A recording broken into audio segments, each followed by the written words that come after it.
Well, what's up, everyone? I want to thank you guys for joining me today. I know you might be thinking, well, what is he doing inside? He should have been on the beach and doing his thing and taking some nice picture. But guess what? I have to do this for you.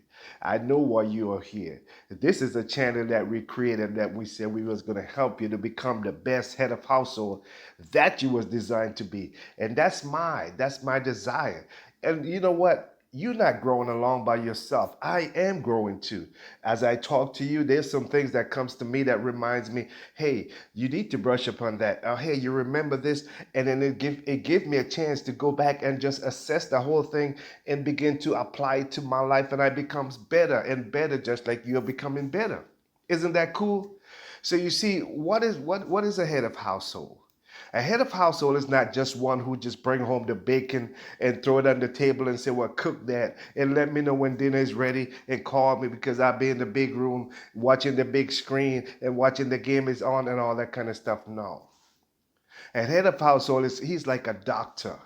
He's like a lawyer when things are going on between the kids. He got to mediate. What's going on here? Tell me what's going on. Okay, this happened, that happened. Well, this is how you handle this. Okay, you go to your room. You in timeout. He's like a lawyer. He's like a judge. He's like a pastor. He's like a coach. He's like what else? What else? Come on. Let me get it. A best friend. He like a best husband. He's like everything. A best provider. He's like a best encourager. And we can keep going and keep going and keep going. So you see a lot of things that we talk about on this channel. It fits into what a head of household would be like. Here's the thing that I've learned over this week. Not just this week, but as my son grow and get older, I began to see the difference in him. He's a young man who when he made up in his mind to do something, he's going after it. Sometimes I might promise him that we're gonna do certain things when I get home, and I better be willing to do it because he's not gonna stop. He's gonna keep asking until he gets his way. He's not really a person who is just demand his own way, but persistence. And even when you read the text in the Bible, it talks about persistent. Even in business, persistence is being applied so that you can get to your destiny, so that you can achieve your goals in life. So he's very persistent. And as I watched him as we go to look at the planes that he loved flying. It is his dream that one day I want to fly one of those. And as we go and I look at him, I look at how he's so excited about it. I'm like, man, it's like you can take his toys, but you can't crush this dream.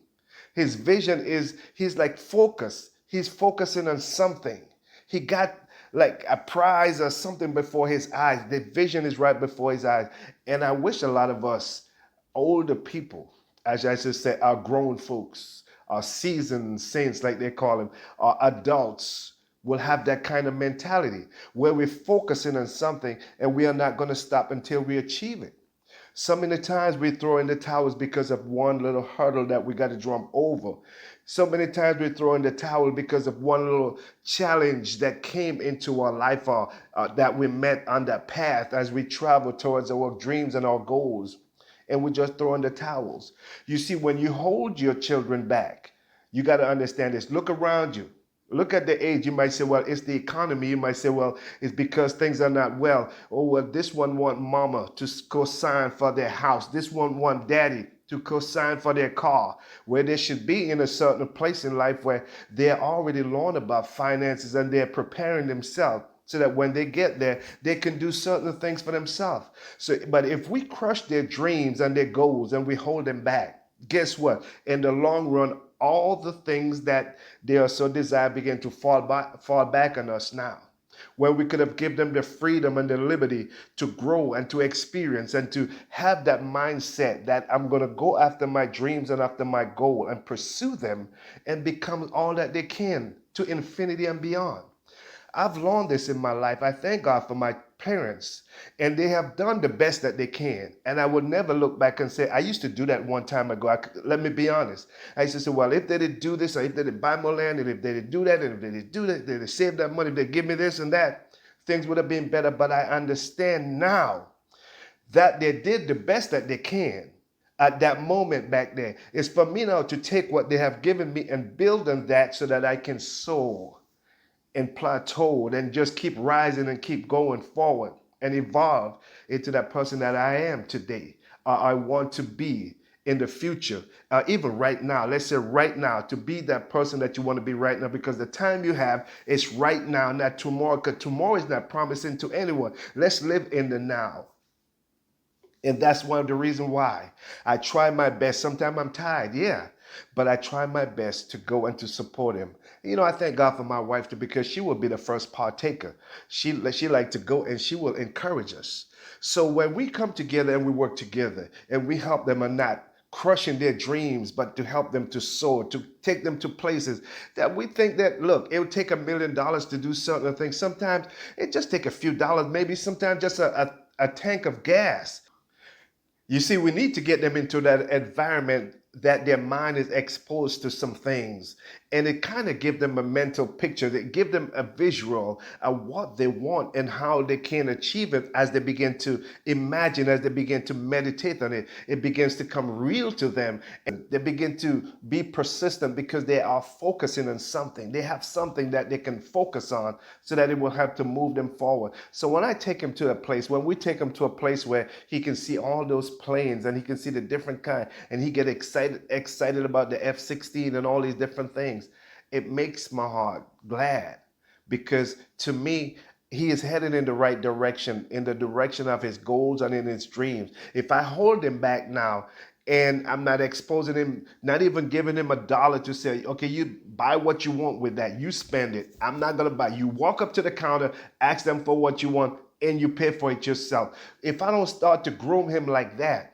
he will always see lack and limited.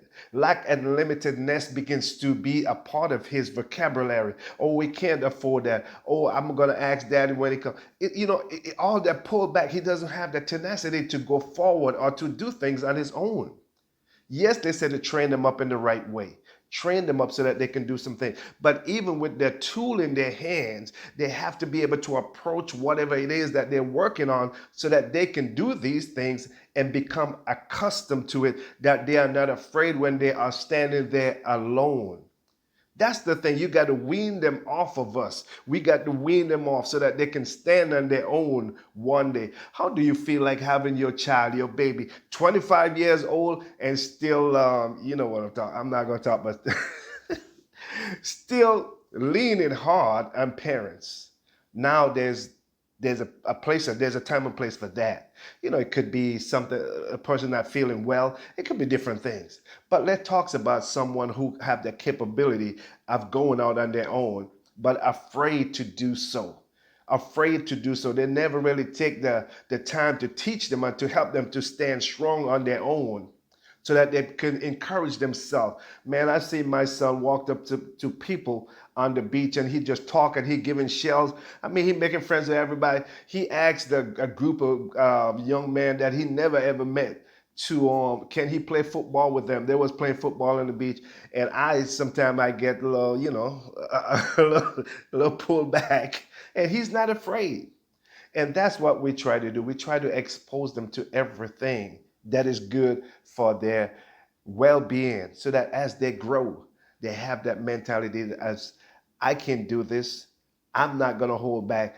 I'm not going to let anyone hold me back because I can. They have a taste. They say, I love what the text said, oh, taste and see that the Lord is good. And everything else, you got to taste it and see. If it's good, you're going to go back again. If it's good, you're going to tell other people, go over there and try this restaurant. They got the best seafood or the best stew chicken, whatever it is. Go over there and try it because you taste it and you see and you know that it is good. So being a head of household is not just bringing home the bacon, drop it on the table, bringing home that hog or the deer, drop it on the table and say, clean that and cook it. When you finish, call me. You are all that.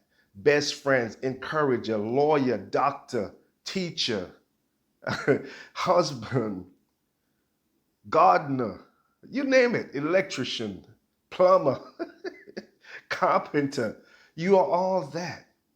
So that's why when we teach or when we share, I should say, it is to help you in what area of life that you are, that you want to grow in. You want to just evolve and get better. And then you can use those things and apply them. If you're not doing it, it will not help you in any way. That's why I love being a life coach. You know, there was a time in my life, it's like when they say give and how it feels so good to give, I couldn't understand that because we was taught to just receive, receive, receive, but not to give. Because we always trying to store up so much. But I understand the more you give, the more you receive. It comes back. It's the law. So when we understand all that and understand who we are, we can become whatever we so desire. And here's a point though. You got to stamp out some of those, the news and what other people are saying and then they say there's nothing wrong with being informed. There's nothing wrong with that. But you have to be careful who you listen to, because of one person's experience doesn't mean that it's going to happen to you. See, that person takes that experience, that bad experience that they had, and tell you don't invest, because if you do, this is what's going to happen. Don't mess with those people, because if you do, this is what's going to happen. Sometimes they never tell you the reason why it happened, which sometimes comes right back to what they did, but they won't tell you that. But if you take that advice, as they says, heed to wise counseling. Wise counseling now. You got to get that word in there, wise counseling. Heed to wise counseling. See, I love to see everyone progress in life. Why? Because no one can take your portion. No one can take my portion. It is according to your faith. It doesn't make no sense. I get mad at you. You're gonna be successful anyway if you so desire.